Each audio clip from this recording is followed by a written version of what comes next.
Good evening and welcome to this particular bulletin. Thank you for choosing us once again to keep you informed. My name is Yvonne Kemuma. We have much in store for you, but as is the custom, we'll begin with the highlights.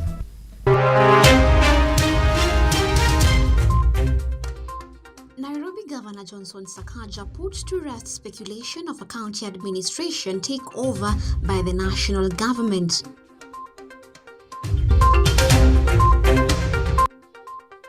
ODM's Oburu Oginga warns party members against indiscipline and public dissent of the party.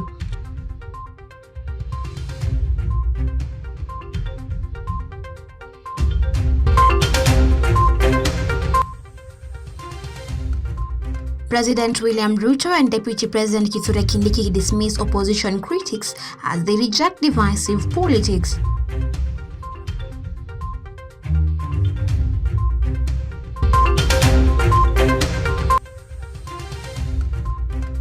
Six workers rescued after building under construction collapsed near OTC, Nairobi.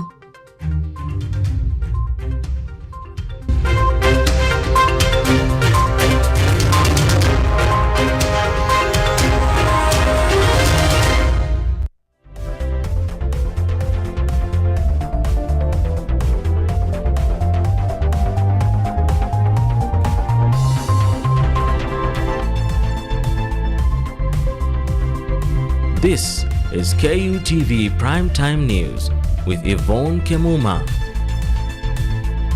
On the sign language interpretation is Brian Peru. Do engage with us on X at KUTV_Kenya, at Kemuma_Monari. We are streaming live on YouTube at KUTV News Kenya. Let's begin. Now, Nairobi Governor Johnson Sakaja has dismissed claims that his administration handed over key functions like garbage collection and road maintenance to the national government. Sakaja, who spoke earlier today while addressing a National County Assembly gathering, labeled the report as fake news. Upon the county government of Nairobi by the Constitution will remain county functions. Nairobi Governor Johnson Sakaja, while responding to controversial claims alleging that he signed an agreement with President William Ruto to hand over county mandates, has assured the county that his administration is keen on making Nairobi work.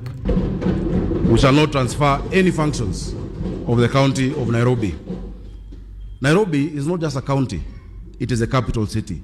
So of course collaboration with the national government is inevitable. In fact, it is encouraged.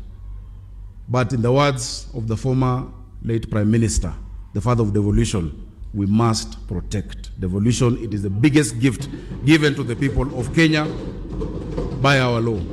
Speaking while addressing the Nairobi County Assembly, Sakaja reflected on the Nairobi Metropolitan Services area. He described that period as a setback for the county, noting that the defunct entity left behind a 16 billion shilling spending bill despite receiving significant funding from the national government. We are pursuing procedures using the Urban Areas and Cities Act that talk about the capital city to enhance support in infrastructure, but the city will continue to be governed as.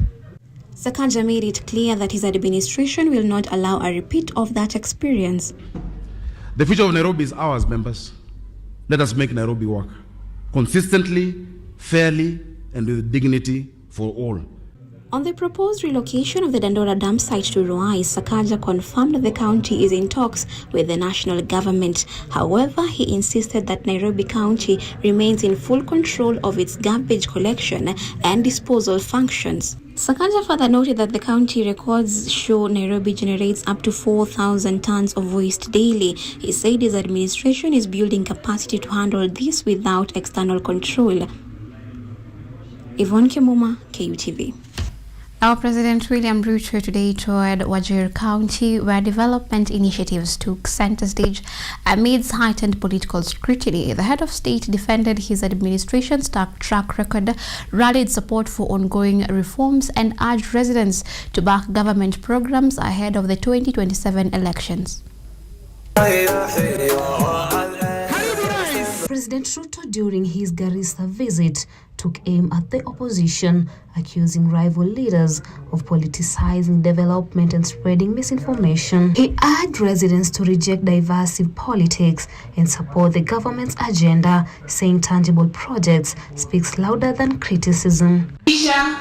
Kuanzia next week tutaweza kutrain. President Ruto, speaking in Garissa, accused the opposition of exploiting youths for their personal political interest, where he called on residents to focus on development and back government initiatives over partisan agendas. Na ndio sababu hiyo mimi nataka niwahakikishia kwamba I will continue to spend time figuring out how Kenya can move forward, how the young people of Kenya cannot be misused by planless, brainless, clueless politicians who only see in our youth tools of their own trade for their own politics. Ruto told residents in Garissa that some people try to give him advice without making any effort themselves, explaining that these remarks were directed at the opposition. He emphasized he will not take guidance from those without clear objectives. Kuna watu wananiambia I should delegate matters to do with the young people of Kenya. I want to tell them to take their advice to somebody else. Matters of the young people of Kenya are of such importance that they deserve my personal attention. And this Nyota program is a program that I designed myself. Deputy President Kithure Kindiki dismissed the opposition as down, warning against politicizing northern Kenya's drought. He stressed that leaders should focus on supporting affected communities and backing government programs rather than spreading division for political gain. Kwa hivyo mimi nataka niwaulize wale wakora na brokers wa siasa wasilete siasa katika mambo ya ukame. Wasilete maneno ya siasa katika mambo ya ukame. Watafute kitu ingine ya kuleta siasa. This government is focused on solving Kenya's problems one by one, step by step, under President William Ruto.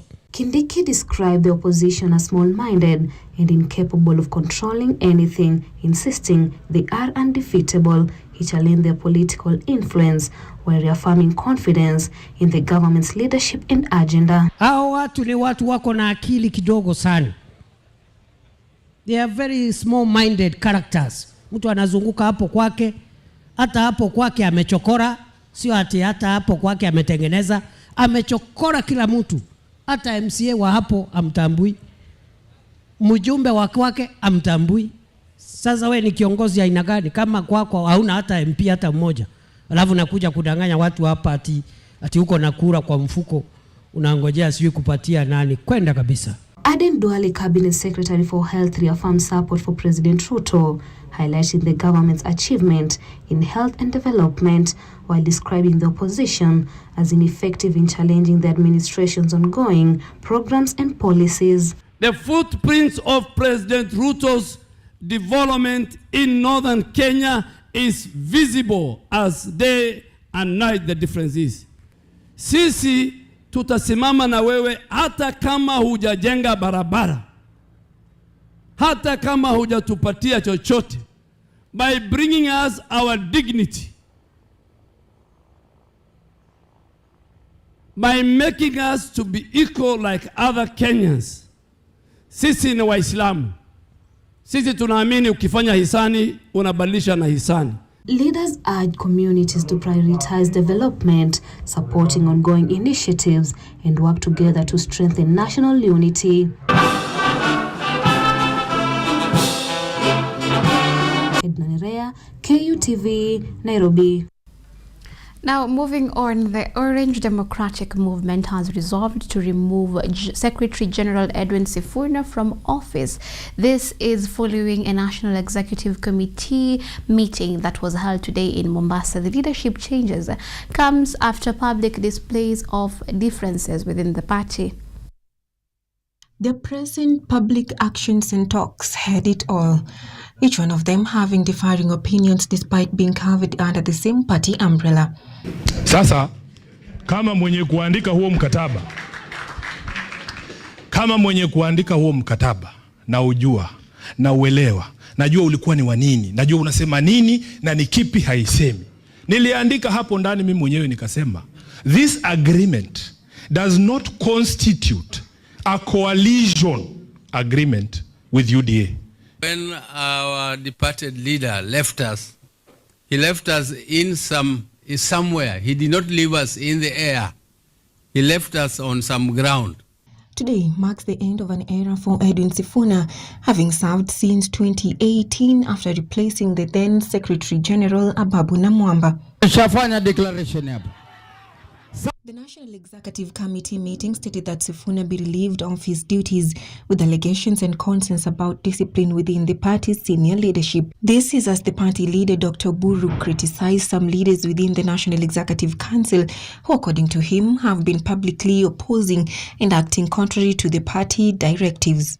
Having deliberated on matters relating to the conduct of the Secretary General, Senator Edwin Sifuna, the NEC resolved to remove him from office with immediate effect in accordance with the party constitution and applicable laws. Henceforth, the Deputy Secretary General and Busia Women Representative will sail the ship until the new captain who will hold office is elected. Effectively, the Deputy Secretary General, Honorable me, yours truly, Catherine Omanyo, will act in this position until a substantive holder of the position is elected. Consequently, the committee formally allowed Dr. Buru to handle the ODM pre-election negotiations with other political parties. The NEC formally mandated the party leader to lead and oversee negotiations on behalf of ODM in respect of the party's pre-election coalition arrangements with other political parties. The ODM internal committee's acts also fell on Saboti Member of Parliament Kale Bamisi, officially removing him from that internal members committee for openly disagreeing with the party. The pronunciations and the leadership changes come against the backdrop of internal tension in ODM, especially to those supporting the pre-pact with the ruling party UDA. Watching Cynthia, KUTV. Now, the National Dialogue Committee, NADCO, which oversees the implementation of the 10-point agenda, has now pointed fingers at governors in the Nyanza region, accusing them of ignoring its public engagement meetings held across the area. Speaking in Siaya town, the committee's vice chair, Javas Bigambo, described it as disappointing that despite devolution matters directly affecting counties and citizens, not a single governor came forward to share their views. His remarks have sparked a wider debate about the commitment of county leaders to strengthening devolution and good governance in the country. The country, that as we are engaging in the regional engagements and public participation, that governors to afford us and avail us some time. It is regrettable by the committee that in the Nyanza strip, we have not been fortunate to engage with any single governor. And yet matters devolution affect the people, the counties, and the reflections of the governors is very important. Of the 10-point agenda, it cuts across all Kenyans irrespective of the region where you come from, irrespective of whether you're supporting broad-based government or whether you're supporting united opposition. They're cognizant of the fact that the fight against corruption affects me as a Kenyan. It will affect my children, and even if it's not well catered for, it will affect even our great-grandchildren. With that fact in mind, we are here as we collect the views of the people of Nyanza and the people of Siaya. As members of the devolution family, we have had an engagement with them, and we are requesting them to consider the following proposals for avoidance of doubt, and that people will not crucify them for putting this in their report. That we want allocations to the counties enhanced, because they have so many responsibilities, and we want functions which are devolved. Now, fear and panic spread in the OTC area in the heart of Nairobi early this morning after a building under construction suddenly collapsed, trapping workers inside. Rescue teams from various emergency departments quickly arrived at the scene and launched an urgent operation beneath the rambles, successfully rescuing 6 workers alive after several hours of effort. The incident has raised fresh concerns about the safety of construction projects in the city, while investigations continue to determine the cause of the collapse. Sasa hiyo trailer ndio iligonga ukuta, ndio ikaanguka. Kaangukia watu huko ndani tukifanya kazi huko. Watu wenye waliweza kuumia ni watu 6. Wawili waliweza kuumia sana mguu.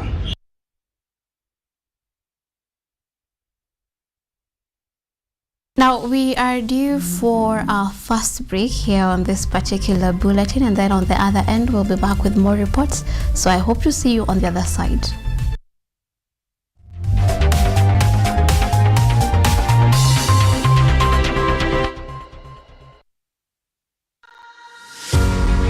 Are you ready to take charge of your health? Welcome to Focus on Health, your weekly guide to staying informed and living better. Join me every week as I sit down with trusted medical experts. Gynecology is basically a field concerned with mainly the female genitalia. Explore real-life stories during when the patient come in and bring you updates and tips that are beneficial to your health. Because health isn't just important, it is everything. Tune in to Focus on Health every Thursday at 7:30 p.m. only on KUTV. I'm your host, Kandia Marian, and I'll see you then.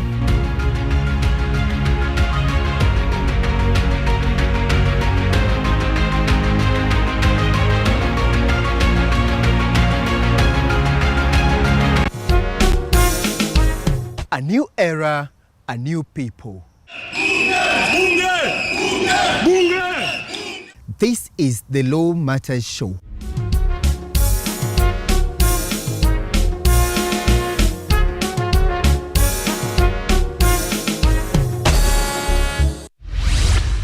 A program that brings you legal sensitization on your television. My statement is written and just the quote the prosecution. I think that this loss is a setback for Raila Odinga. What policy recommendations were fronted by the candidate? With diversity, we demystify important legal issues locally, regionally, and internationally. What Tanzanians... Join me, Elvin Onsongo, as I bring you more insights on law matters. We are looking at social issues. What is the problem? Is it the economy? Is it... Law Matters Show, creating awareness, advocacy, and enhancing lives.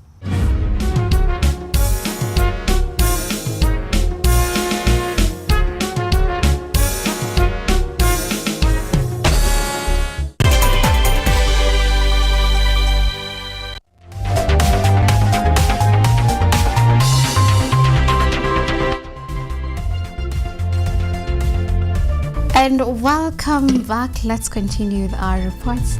The government, through the Office of the Director of Public Prosecution, or DPP, has launched investigations into 15 recruitment agencies allegedly involved in a scandal of deceiving Kenyans with illegal overseas job offers. Speaking in Machakos, the National Employment Authority Officer for the Lower Eastern Region, Geoffrey Lesayo, said that more than 600 agencies have already been blacklisted and stripped of their licenses to offer recruitment services. The government has also warned the public to exercise caution when seeking job opportunities abroad.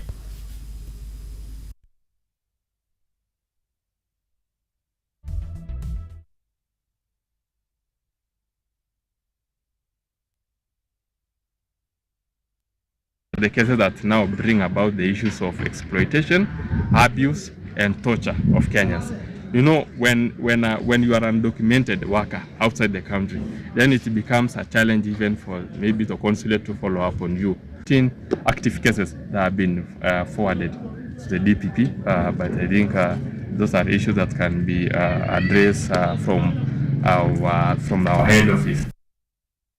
In today's county roundup news, residents of Kerugoya and Inoi ward in Kirinyaga are demanding immediate action after the KPLC in resolving their electricity issues that have seen them left unattended for months.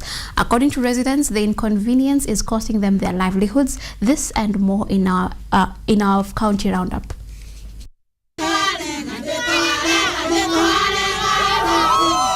Residents of Kerugoya and Inoi ward in Kirinyaga County protested over 3 months power outages, blaming Kenya Power for faulty transformers as they cited business losses and insecurity, urging leaders to restore electricity quickly. Saida shida tuko naye sana ni ya stima.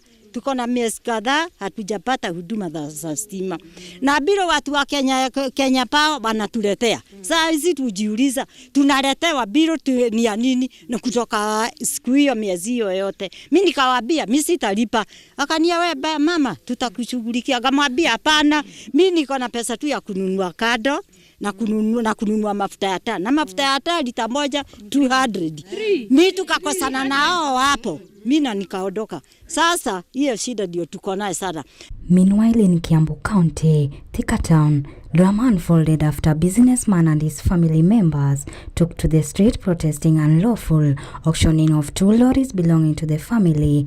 According to Rufus Kiritai, the matter has been in court. Tumekuja hapa kwa sababu mimi gari zangu zilikuwa imefanya accident 2018. Hiyo kesi ilikesiwa kama mimi sijui. Wakati nilipewa degree, nilipewa gikiri, nikaambiwa nilipe shilingi milioni 2.5. Mimi milioni 2.5 nikaenda nikaona sitafanya kesi.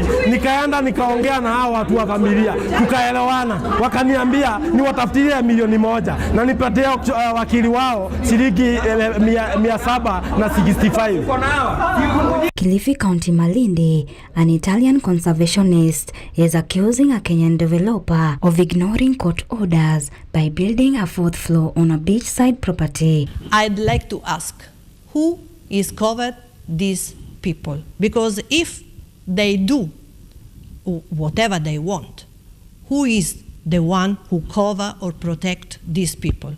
If they cannot respect the law, and they are citizen, Kenyan citizen, not like me, because I spend a lot of time here, a long time here, but I didn't born here, but I respect the law.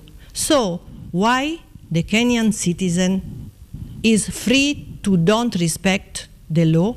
In Mombasa, traders at 106-year-old Majengo Market support the 685 million shillings renovation but reject housing units, asking for a bigger modern market. As officials say they will revise the 13th story plan. Mwambia view zetu ni kwamba sisi tunataka soko lijengwe katika mahali pa soko, na kama ni mambo na affordable housing ipelekwe pale kwa affordable housing, lakini kwa markets tumesema Makupa Market ijengwe ikiwa Makupa Market ili iweze kusaidia hata wale wana majengo wote vijana ambao wanamaliza mashule, ili tuweze kuaccommodate watu wengi ndani ya hiyo market ili kwamba kazi zipatikane kwa sababu sasa tukiangalia sana kazi zinapungua katika taifa letu. Residents now urge authorities to act promptly, ensuring fairness and improving services across all counties. Atenka Negunda, KUTV.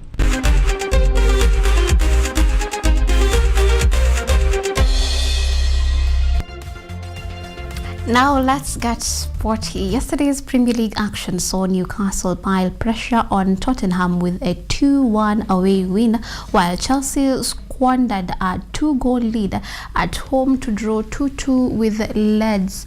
Elsewhere, Bournemouth staged a dramatic comeback to beat Everton 2-1, and Manchester United secured a late 1-1 draw against West Ham through a 95th minute Benjamin Sesko equalizer. Tonight, the focus shifts to the title race as Manchester City hosts Fulham.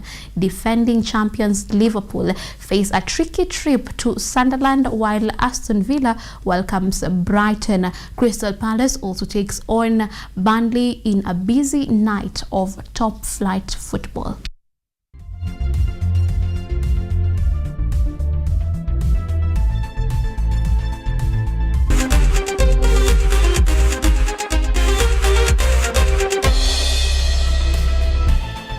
Well, that is all the time we had for you tonight. Many thanks for choosing KUTV to keep you informed. My good name is Yvonne. Kemuma on the sign language interpretation was Brian Peru. And on behalf of the entire team behind this particular production, do have a good night and see you next time.